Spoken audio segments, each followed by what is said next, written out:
Hey guys, welcome back to another week of the Cybersecurity Unfiltered podcast. It is our post-Halloween week. Not sure how much candy Matt had or has left over, considering the tribe that he's got at his house. But what's going on? I'll be honest. I'm glad the handlebars are gone. Honestly, well, they served their purpose, and then I trimmed that. Let this start coming in again. Yeah, it was really annoying. I'm looking forward to not having leftovers on my face after I take a bite of anything. I mean, you horrified your daughter, dude. She was terrified. It was amazing. Yeah. Two of them, actually. That's true. I actually had a friend that always had a full beard, and one day he actually shaved it, ran around to the front door, and his kids had never seen him without a beard. And like, who is this guy? That's amazing. Boy. Yeah, my kids are not fans. I was amused, though. That's a way to get tased. Like, shock somebody or get punched or kicked or whatever, you know. But anyway, Chris, what's happening in the world of Land Rover these days? Gift that keeps on giving. No way. Won't go away. The story just won't go away. No. Well, they're not giving cars. I passed by and like they legitimately don't have a huge lot or full lot. Like, hey, if you work there though and you got all your stuff stolen, guess what? You get multiple years of identity theft and credit monitoring. Congratulations! Yeah, win the lotto, baby. Let's go. All right. The UK's Information Commissioner's Office, the ICO, is continuing its formal investigation, guys. I don't know what they're continuing. They kind of admitted it, so I guess they're just trying to see what the total impact is. Production levels, 30 to 35% of normal levels. Looks like early December, maybe to be full. The government intervention in giving loans out has kind of stabilized the most critical suppliers. However, the lower tier suppliers who didn't get help, it's kind of a major concern. Are they going to be there? We're not sure. And they still have that 5,000. It's still floating around 5,000 suppliers. Yeah, there's no real update on the total, like how many are still being affected and stuff like that. I mean, there's gonna be regulatory fines probably out of it as they conduct their investigation. The ICO. I'm sure there'll be some GDPR stuff that comes out of it because even though they're not part of that, they still have business in other parts of Europe. I'm sure there's lawsuits coming. Looks like, from former employees that got their data leaked. Apparently staff are dealing with personal anxiety because of identity theft, which, I mean, to be expected, right? You get your entire identity just leaked on the internet. Not great. Couple that with questioning whether or not you're going to get paid next week. Fair point. They're saying that some people's deliveries are postponed indefinitely. Some are an additional 3 to 4 month wait. We'll see about that. Some people can't even get their cars fixed because that affected the supply chain in general, so that they can't get the parts they need. Tata Motors, who technically owns them, has formally warned investors that the third and fourth quarters of 2025's financials will be significantly and negatively impacted. No shit. We saw huge supply chain issues in the U.S. when we had that. What was that? That was that software data breach where people couldn't find their parts. Oh, I'm trying to remember. There's been so many; they're all mush now. JLR, not JLR. No, CDK. CDK. It was CDK last year. Yeah, it was CDK last year. They're saying that right now revenue lost is 2.2 billion pounds, but that's not even That's not the complete picture, right? The cost of recovery, they didn't have cyber insurance. So the cost of recovery, supplier support, it sounds like they are trying to help suppliers. Data breach management, they're not going to have any profits. There will be no profits. And actually, they're probably going to go negative for 2 quarters, at least. It looks like Moody's and S&P, they've placed their debt on negative watch. So they're downgrading their debt. I mean... Nobody's getting bonuses this year, huh? That's going to be the gift that keeps on giving for years. Oh, yeah. Yeah. But think about this. This is something that manufacturing, especially in auto, has relied on for a long time. Just in time, right? Mhm. It's hyper efficient until it's not. Yeah. Now, just in time manufacturing model kind of looks like a vulnerability because a single system failure in this case halted the entire company. Yeah. Nothing left So- on the shelves. Nothing in the Yes. stock room. There was no resiliency to it. So now you're sitting here, you got to reevaluate the strategy as a business and saying, okay, is this really the way we want to go? Yes, it's efficient. Yes, it saves us money. But when this happened, holy shit. Now this is like, did it really save us money? Mhm. Because they had no resiliency to anything. So, Of course, there's also a factor of how much could they keep going without more. I mean, that's true. I don't know how much they'd keep in stock. I mean, if it wasn't just in time, and then you've got warehouse space, and It's more expensive for sure. Yeah. It's more expensive. But I guess this was expensive.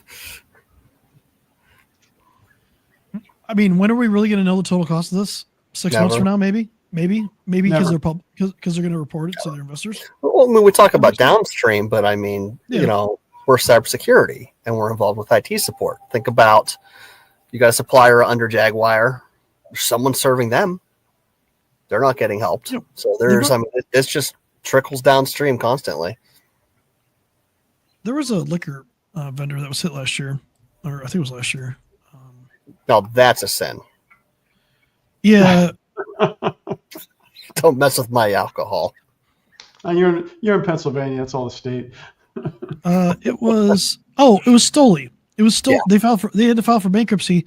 The Stoli group did because when they had a ransom attack, they missed financial projections that had to be given to the banks, and the banks called their debt, called their loans. So Mhm. you look at that situation. Now you look at Jaguar Land Rover, and they're going to get their debt downgraded. How easy is it going to be for them to take on debt to grow? They're going to be high risk. They're going to be high risk, so it's going to be more expensive. What's the long-term ramifications of that in the business? So this is something else. This stuff keeps bringing up more and more. And everybody I've talked to here, they don't even know what was going on. Unless you listen to this podcast, of course, then you know, because we've been doing this for a little bit. But I don't know if you anyone just- else that's rambled about Jaguar for 4 weeks straight, but I find it super interesting because it's a big one. It's just not as common here. It's hurting man. over there. Hey man, I do the boring, so you don't have to. But I talk to a lot of people, and they don't know it's even happening. So when you tell them the story, they're like, "Whoa!" And it's like, that could happen here, right? And what happens if it happens here? Pick an industry. Pick an industry that's highly vertical, or pick an industry that has just in time, and have something like this happen at the top. It could happen here. Absolutely. So nobody's absolved from that. This is something that's going to happen eventually. Don't want to say that, but statistics are not on our side right now. No, and banks are being much more cautious and risk averse. You mentioned Stoli and getting loans and growing. I mean, you really can't quantify that kind of thing.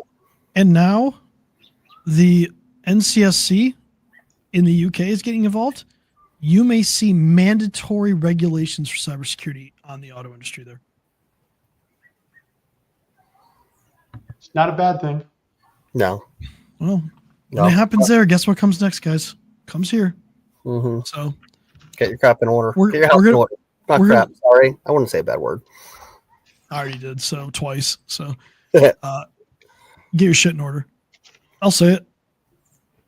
So yeah, that's a JLR update for the week. Really positive update, uplifting if I will. But Yeah, we kind of rambled on. no, there's a lot to learn here, and I think people need to really take this seriously. Look at it, look at your business, compare it. You don't do automotive, that's fine. What do? Could you have the same problem?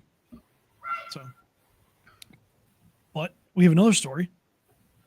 This one's a little interesting. First of all, it involves elephant insurance. Did anybody know there was an elephant insurance before this? Elephant insurance company. I've got car insurance. I've got house insurance. I don't have elephant insurance. Yeah. I I'm don't know. gonna start donkey insurance now because donkeys are cool, but whatever. I like donkeys. Oh, I see what you did there. Yeah. So, I actually do like. Hold on. All that aside, I really do like donkeys. Donkeys are cool. They're so entertaining. They're really good pets. So Anyway. they're asses. Is that why you like them? You like being an ass? Sorry, I didn't say that. Word. There's Okay. another meaning for that too, but that's a different story. We'll leave that alone. Carry on. Yeah. So elephant insurance. So in 2022, they had a problem. Their quoting system apparently allowed people to put in some information and get back other people's driver's licenses. You can imagine how that went. Oops. 2.7 million people, in fact. So 2 of them found their information on the dark web. Their driver's licenses. Okay, so that automatically increases their risk of identity theft. They claimed emotional distress. Well, a court in 2023 threw out the ruling saying that they couldn't sue. And they filed an appeal. Let me say, in 2023, the plaintiffs lacked standing to sue as they had not shown a concrete injury because their information was on the dark web. In 2025, in October, just a couple weeks ago, the Fourth Circuit Court of Appeals in Virginia reversed that decision, and they're allowing the case to proceed for the 2 plaintiffs whose driver's licenses were publicly posted online. Oh crap! So they just changed. Has changed. They've changed the game. Mm-hmm. If you find your information on the dark web, even if you're only part of a partial leak, you can now use that to sue because you've had injury. You can prove that you've had concrete injury. That means for all these companies out there who say, I'm too small, it'll never happen to me, your information that you get leaked ends up on a dark website. Anybody on there, even if you don't tell them that, if they find their information is linked to you, they can sue you. Mm-hmm. So now, that's going to be busy. It's going to be a busy court system. That's going to be that, for the lawyers, that's going to be the gift that keeps on giving because, another data dump shows up somewhere, even these consolidated ones. Oh, you're over here now. How do we know it's the same one? Yeah. So in their decision, they basically said, if it's publicly posted online, you have concrete injury, you can sue. Period. So stay tuned for that one. Dude, that's going to be fun to watch. There's got to be CISOs that are losing their mind in enterprises right now. Because all I can think of is healthcare. We had McLaren hit here a couple years ago now. They got ransomed twice in like a year. So shout out to their security team. I saw some of the data that was posted, right? They were outing people's health information, like their diseases and stuff like that. The embarrassment that people probably felt if other people knew what kind of health ailments they had, like that would have been enough just for them to sue, regardless of whether McLaren admitted to it or not, because it was linked to them, because it was linked online. They could go to court and sue on that. This basically means blood's in the water, guys. If data's out there, blood's in the water. Absolutely. And every shark's coming for you. I'm still getting breach information from going to the hospital 7 years ago in San Diego. From when I had that accident and my infamous scooter accident. Stay off the scooters, Stay off the scooters and bikes. That's a gift that keeps the accident that keeps on giving, because we've gotten notices multiple times about breaches that are happening out there and being involved. And I'm like, why are you keeping my data? Well, let's think about the really good and the bad of this, right? The good is it gives you, as an individual, the right to sue if you find your information on the dark web. The bad. Let's talk about the bad. If I'm an attacker and I know this, what am I going to do? I'm going to go to them and say, I'm going to publish all of it. I'm not going to publish a sample of it. I'm going to publish every bit of this. And you know what I'm going to do? I'm going to make sure people find this. It's a new vector or a new pain for what they're already doing. It's a new extortion method. Yep. More so than it's been before. So now it's just another way to extort people. So if you don't pay us, we're going to publish this and we're going to make sure people see this so they sue you. What if they go further? What if they call the people, send them the link to their information? Well, Chris, last weekend it already happened at UPenn. The bad guys got into the donor data and emailed everybody that they found. Yeah. So yeah, they published that. I mean, that's easy. Call them, email them, text them. I think a group text would be hilarious. Let's see if we can break texting. Hey, I just group texted 15,000 people. Wait, what? Anyway, it's getting late. Let's move on here. Well, this is the reality we're up against. So, also, I don't know where I was going with that. I kind of drew a blank. It happens sometimes.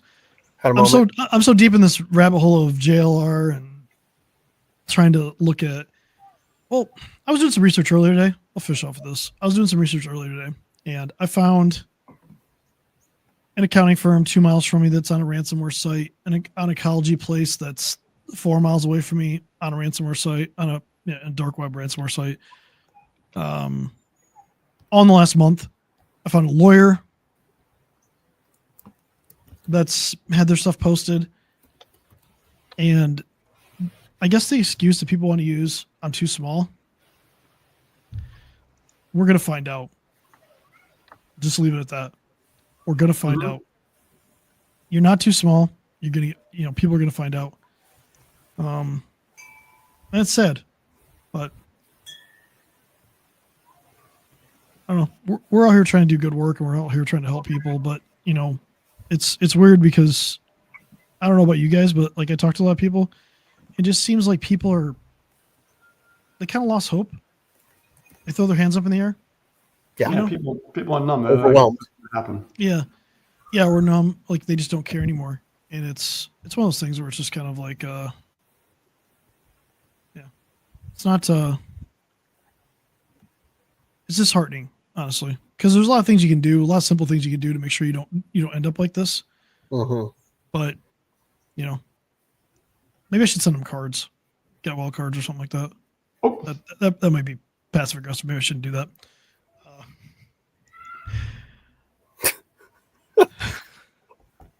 Hey. Anyway, if we can't laugh at something, we gotta we have problems in our hands. So you're sending Christmas cards to all the breach victims, all the companies that have been breached. Yeah, it'll be. I'll end with this. This is gonna get me canceled, guys. I'm getting canceled on this one. I'll send them a letter that says "Sorry for your loss," but it'll say data in front of it, and then a thing of cookies. Is that too passive aggressive? Maybe, but no. Seriously, we're trying to help people. We're joking about it right now because you kind of have to joke about this stuff. It's really sad. A lot of these businesses are being destroyed. It's stuff it's stuff people can take care of. Like you can properly plan to de-risk your company. You just have to make the choice to take the action. So make the choice, take the action, reach out to somebody, reach out to one of us, reach out to somebody. If it's not one of us, reach out to somebody that's an expert, and make sure you're doing the right things. And on that's my serious note for the day. All right. See you next week. See you next week. Bye.